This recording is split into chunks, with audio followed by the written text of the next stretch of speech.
Şimdi gitmeye gelmişem daha, qovma qapından gedirəm bugündən dervişem daha.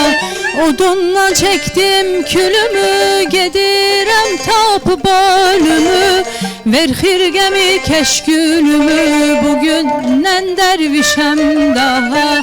Eşq olsa da eşkin adı şam pervane nağılıdır, eşq məbədim dağılıdı, bugündən dervişem daha.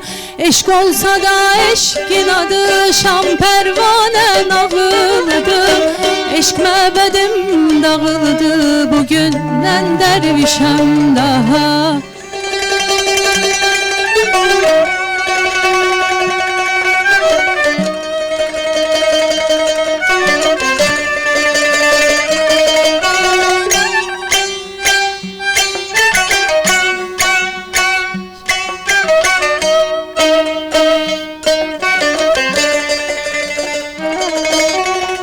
Tanrım bağışla eylədin, sevdim dinin üstüne.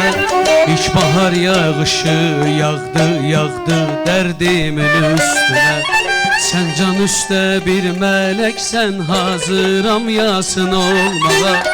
Çünkü senin gücün yoktur bombalık yosun olmağa.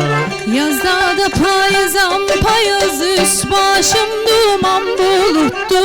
Rüzgarlar sevdiler beni adamlar unuttu.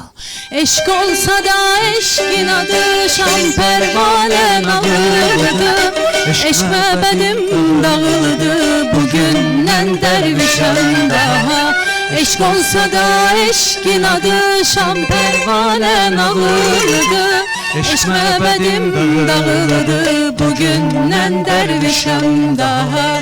Eşk olsa da eşkin adı şam pervane nağılıdı, eşk məbədim dağılıdı, bugündən dervişem daha. Mən eşqə ermişəm daha.